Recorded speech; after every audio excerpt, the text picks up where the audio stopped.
Hey, it's Gav from Hiking for Health and welcome to the channel. Well, today I'm going to be comparing the Vango Banshee Pro 300 with the Naturehike Cloud Peak 2. I've had that for about 4 years and it's been a fantastic tent, but I've just recently bought the Naturehike Cloud Peak 2 with the T-shape zip configuration, which is the one that tends to be recommended. So let's have a look and see what they're like. So here we have both tents.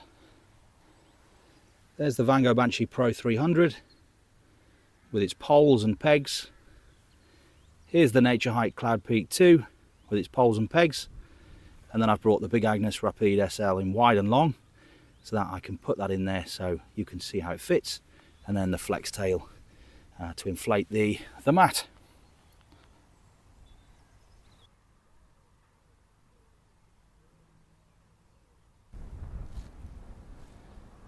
The Naturehike Cloud Peak 2 is advertised as a two-person tent.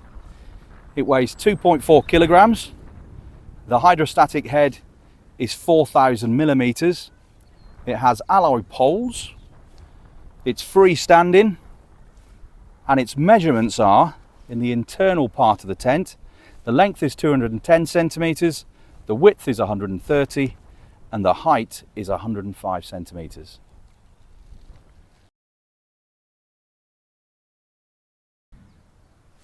The Vango Banshee Pro 300 is advertised as a three-person tent.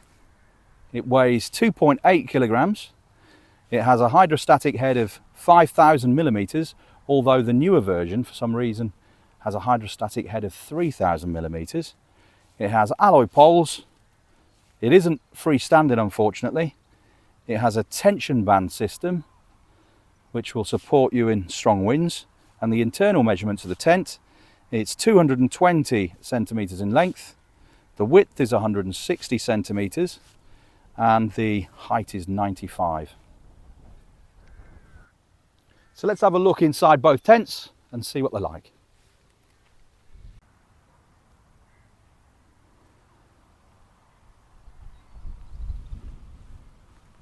So this is the Vango Banshee Pro 300. I've had it for about 4 years. And it cost about £135 if I remember rightly when it was new.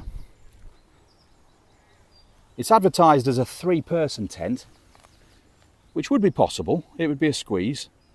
I don't think you'd fit 3 mats in there, but you could get 3 people in. What they do is the far side over there has the vestibule, and this side they use the vestibule space as inner space to make that space larger. Now this is the big Agnes Rapide SL, and this mat is in long and wide, and you can see how it fits in there. So it fits in nicely. It's a great mat, I'd recommend it. It's got a great R value, I think it's 4.8, but a very comfortable mat. There is a more detailed review of this tent on my YouTube channel where I compare it with a Bobcat 1 because I just bought one and I wanted to review both tents. That's on the channel there already. But today I'm going to particularly focus on the Naturehike Cloud Peak 2 and compare it with this Vango Banshee Pro 300, and we'll see how they perform. So the Naturehike logo is on the front of the tent, and then on both sides it has very generous vestibules for cooking and for placing bags and boots and bits and bobs. Now the inner is a rectangle shape, whereas the Vango Banshee, it uses one of the vestibules for inner space. So on the Banshee, this spot here would actually be part of the inner tent.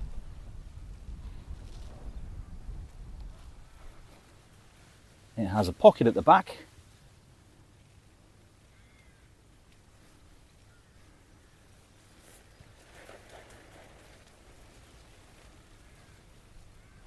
and a pocket, a large pocket at the front.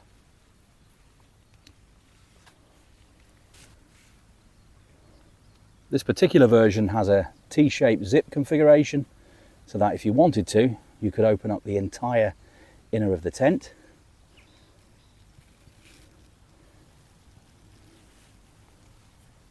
Great for those sunny days. And it comes with a ground mat which fits the rectangle of the inner.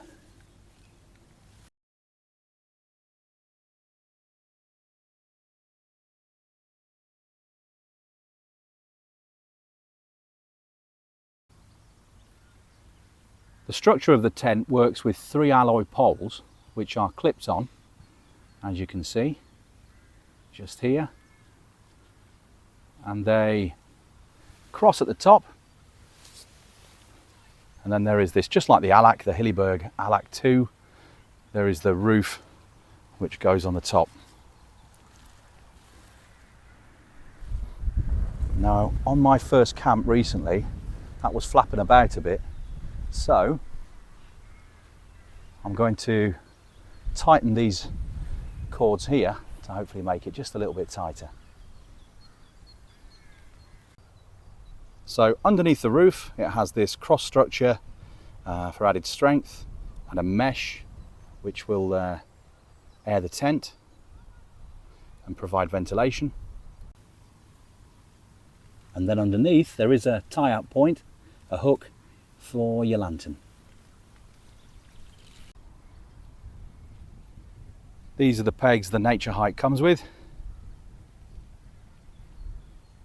They're quite small and lightweight, but I'd recommend mixing your pegs up, maybe using some of the existing pegs you already own, depending on the conditions. So here the big Agnes Rapide SL is in the tent, and this is the long and wide version. Now that's the space at the top, and then down here it fits quite snugly, but it does fit.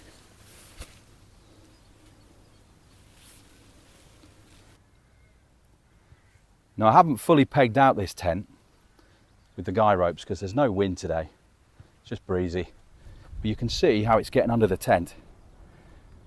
So a good mod is to tie these so it's shorter and then come down like that, and that way I might just stop a little bit of the cold getting in. I would say out of the two tents, the Banshee's more stealthy, although I do prefer the darker colour of the Naturehike Cloud Peak 2. I took this on its first outing a few days ago, and I must admit it was nice having that extra headroom. Being able to sit up in the tent made quite a lot of difference.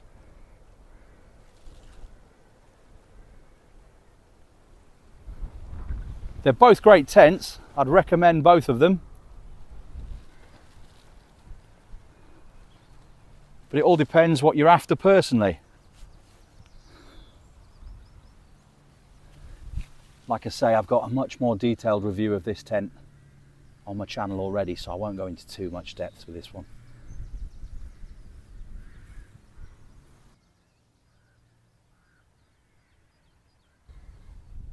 Well, I hope this tent review's been useful in some way. They're both brilliant tents. I've had this for 4 years, only just bought this one. I got this one because this one's getting old, but I don't think I'd have bought the two of them at the same time. It would have been either or. I do have the Bobcat one, the OEX Bobcat one. If I want to be just that little bit more stealthy, I want a smaller tent to take, a lighter pack. But this is kind of the replacement for this, because this is starting to get old, but I'll still be taking it on the odd camp. The Vango Banshee 300 can still be bought, but they have done an updated model. The hydrostatic head isn't as high. It's 3,000 millimeters instead of 5,000 millimeters, and the inner is orange instead of a grey white. Now, They both took around the same time to pitch, both easy to pitch. They're roughly the same amount of space when you're pitching on the ground. So really, for a budget tent, two great choices. More headroom in this one, but perhaps this one slightly stronger and more sturdy overall. I'm a bit stuck as to which one to take next time camping. It'll probably be the Bobcat, knowing me. Well, thank you for watching the video. I hope it's helped in some way. I appreciate your support with the channel, and I hope to see you again on a future video.